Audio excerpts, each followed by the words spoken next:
વાહનની તોડફોડ, રસ્તા પર ચક્કાજામ,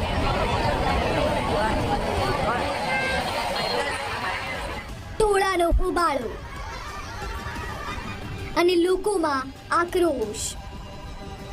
આ તમામ દ્રશ્યો દિવસ રાત દોડતા અમદાવાદ શહેરના છે, જેના કાગડાપીઠ વિસ્તારમાં થઈ છે એક યુવકની હત્યા।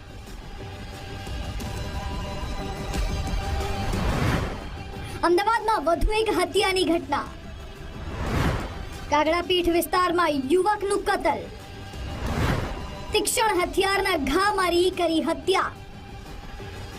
અમદાવાદ ફરી રક્તરંજિત બન્યું છે। આ વખતે શહેરના કાગડાપીઠ વિસ્તારમાં એક યુવકની હત્યા કરી દેવામાં આવી છે। કાગડાપીઠમાં પરિવાર સાથે રહેતા અલ્પેશ ઠાકોર નામના યુવક અને તેના મિત્ર પર બુટલેગરે તેના સાગરીતો સાથે મળીને હુમલો કર્યો હતો।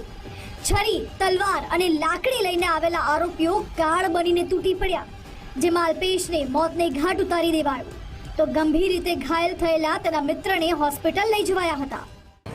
ફરિયાદ મારા ભાઈ અલ્પેશ ઠાકોરે કરી હતી, એ જિગ્નેશ શર્માની સામે। આજ ભાઈ એકબીજા ત્યાં બેઠા હતા માર્કેટની બહાર નીકળવાના ટાઈમે, ભાભીને મૂકવા ગયો હતો ને એકબીજાને જોવા ગયો ને એનો માલ પકડાતો એ બુટલેગર છે। આ જિગ્નેશ શર્મા જે છે એ બુટલેગર છે, વિશાલ ચુનારા બુટલેગર છે, બિલ્લો બુટલેગર છે, આ બધા બુટલેગર છે। એનો માલ પકડાયો, કોઈ પકડાયો કે નહીં પકડાયો એ ભાઈ ઉપર ડાઉટ કરતો, એમાં એ લોકો બહાર આવીને મગજમારી કરવા માટે આવી ગયા નહીં। આ ઝઘડો એ રીતે જ ઊભો થયો કે લોકો આવ્યા હતા આગળ કે ભાઈ તું આ જૂની જે કેસ કર્યો છે એક દિવસ પહેલાનો કે પાછો લઈ દે ભાઈ। હત્યા બાદ કાગડાપીઠ પોલીસ સામે ઉગ્ર વિરોધ, પીઆઈ સસ્પેન્ડ, ટોળાએ પોલીસ સ્ટેશનનો કર્યો ઘેરાવ। મોડી રાત્રે બનેલી ઘટનાને લઈ અલ્પેશના પરિવાર સહિત મોટી સંખ્યામાં સ્થાનિકોમાં રોષનો માહોલ જોવા મળ્યો હતો, જેના ભાગરૂપે સવારે કાગડાપીઠ પોલીસ સ્ટેશનની બહાર હજારો લોકો ઉમટી પડ્યા હતા। સ્થાનિક લોકોના ટોળાએ સૂત્રોચ્ચાર સાથે પોલીસનો પણ ઉગ્ર વિરોધ કર્યો। લોકોનો વિરોધ ઉગ્ર બનતા અમદાવાદ પોલીસ કમિશનરે કાગડાપીઠ પોલીસ સ્ટેશનના પીઆઈને સસ્પેન્ડ કરી દીધા છે। હત્યાની ઘટના અને ત્યારબાદ કોઈ કાર્યવાહી ન કરવા બદલ પીઆઈ સામે પગલાં લેવાયા છે।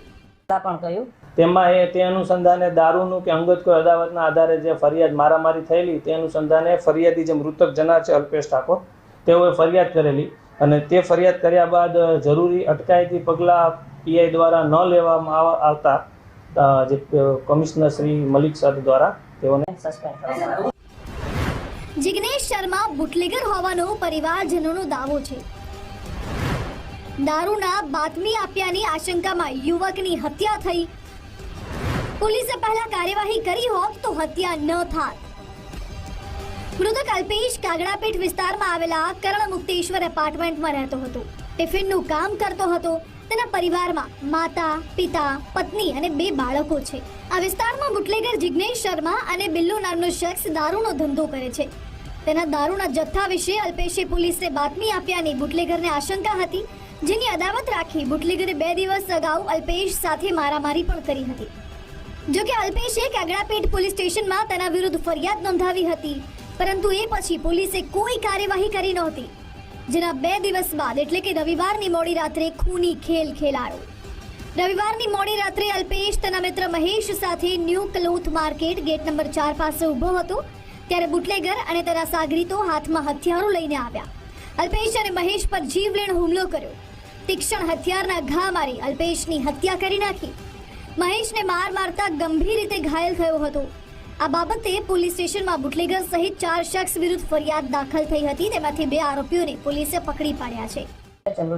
તે સિવાય જે 2 વ્યક્તિ છે જે પકડાયેલા છે, જે જિગ્નેશ છે તેના વિરુદ્ધ અને વિકી ચુનારા વિરુદ્ધ પણ અલગ અલગ, ખાસ કરીને જિગ્નેશની વાત કરીએ તો તેના વિરુદ્ધ 4 ગુના નોંધાયેલા છે।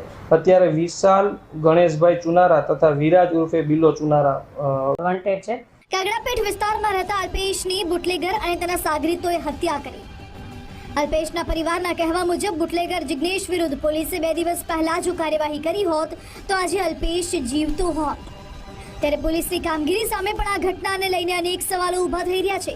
આ ગુનામાં મુખ્ય આરોપી બુટલેગર જિગ્નેશ શર્મા, વિશાલ ચુનારા, વિરાજ ચુનારા ઉર્ફે બિલ્લો અને વિકી ચુનારાનો સમાવેશ થાય છે, જે પૈકી વિશાલ અને વિરાજ ઉર્ફે બિલ્લોને તો વોન્ટેડ જાહેર કરવામાં આવ્યા છે।